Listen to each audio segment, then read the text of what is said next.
రోజు 30 మంది పోతున్నారు. రోజు 2 రోజుల జైలు ఉన్నది. మీరు బండ్లు నడిపించినప్పుడు కళ్ళు తాగి డ్రంక్ అండ్ డ్రైవ్ లో దొరికినవనుకో పోలీసులు డ్రంక్ అండ్ డ్రైవ్ టెస్ట్ చేసి వాళ్ళకి చిట్టేస్తుంది. కోర్టులో ఫైన్ కట్టుకోవాలా 10 నుంచి 15,000.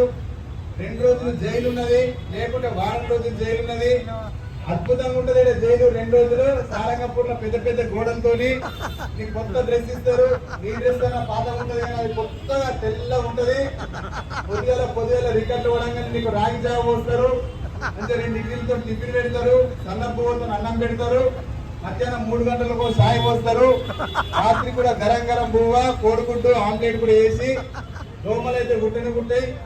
వారం రోజులు విహారయాత్ర పోయినట్టు జాగారం చేసినట్టు అందరూ మంచిగా గడుపుకోవాలంటే వాళ్ళు కూడా తాగి మాత్రము దొరకద్దు. ఎందుకంటే నిజామాబాద్ జిల్లాలో ఒక 5 ఏళ్ల క్రితం ఉన్న వెహికల్ కంటే ఇప్పుడున్న వెహికల్ ఎక్కువైపోయినాయి.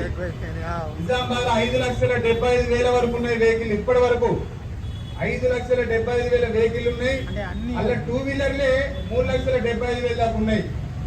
అయినా కానీ రోడ్డు ఏరిపోతలేదు, వెహికల్ పెరిగిపోతున్నాయి. ఆటో ఇంతకు ముందు కనబడకపోతున్నాయి, కళ్ళు ముందు తెలిస్తే ఇప్పుడు ఆటో 10-15 కనబడుతున్నాయి. కార్లు ఉన్నాయి, 35,000 కార్లు ఉన్నాయి, 6,000 నుంచి 7,000 దాకా బస్సులు లారీలు ఉన్నాయి. అయినా కానీ మనకు కూడా జనాలకు కూడా ఓపిక లేదు కాబట్టి ప్రమాదాలు ఇక్కడ జరుగుతున్నాయి.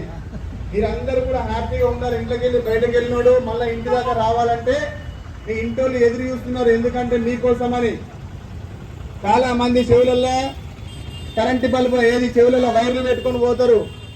వైర్లు పెట్టుకొని ఏమైతుంది ఏం కాదు, ఒక్కసారి బండి నడిపించిందంటే అతి వేగంగా పోతున్నాడు.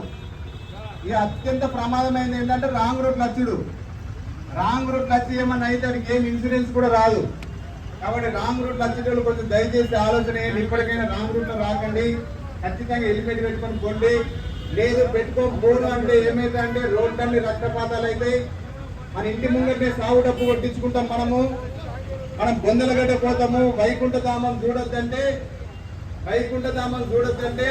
ఆ స్వర్గరథ యాత్ర వ్యాన్లో మనం ఎక్కద్దంటే, మన పేరు మీద తెల్లబట్ట కప్పద్దంటే, నెత్తి మీద దీపం పెట్టద్దంటే, మనల్ని నలుగురు ఒక్కడు మోసుకొని పోవద్దంటే, మన పేరు ముంగడ కీర్తి చేసి రాసుకోవద్దంటే, మన పేరు మీద 12 రోజులు జరుపుకోవద్దంటే దయచేసి రోడ్డు పద్ధతిని మనం పాటించాలా. ఎందుకంటే ఇయ్యాల రేపు మనం ఏం చేస్తున్నామంటే చాలా మంది నిర్లక్ష్యంగా పోతున్నారు. మన ఇంట్లో కోలన్నా చెప్పులు వేసుకుని వస్తేనే చెప్పులు వేసుకుని తూకుంటే మన ఇంట్లోకి. ఎందుకంటే నీ ఇంటికి ఒక రూల్ ఉన్నది. చెప్పులు వేసుకుని వస్తే ఏమున్నావా నీకేమన్నా ఉన్నది నెత్తి అంటావు. అది కూడా రోడ్డు మీద కూడా అదే రూల్ ఉంటుంది. ఒకటే రూల్ ఉంటుంది. మనం బతికినా చచ్చిపోయినా కానీ రోడ్డు మీద ఎక్కినప్పుడు ఖచ్చితంగా రోడ్డు పద్ధతిని మనం పాటించాలి. అంతయ్య ఇంకోటి ఏంటంటే మనం దేవుడికి భయపడాలి, రోడ్డు మీద ఎక్కినప్పుడు భయపడాలా. కానీ ఇయ్యాల రేపు భయపడతలేరు. నేనైతే జాతీయ జెండాకు ఫస్ట్ సెల్యూట్ చేస్తా. నెక్స్ట్ రోడ్డు మీద ఖచ్చితంగా వాహనాలు నడిపించేటప్పుడు సీట్ బెల్ట్ కానీ లేకుంటే హెల్మెట్ పెట్టుకున్న వాళ్ళకి నేను సెల్యూట్ చేస్తా.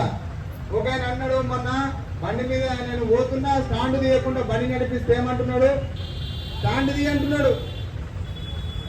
తీయకుండా బండి నడిపిస్తే ఏమంటున్నాడు, అన్న స్టాండ్ తీయని చెప్తున్నాడు.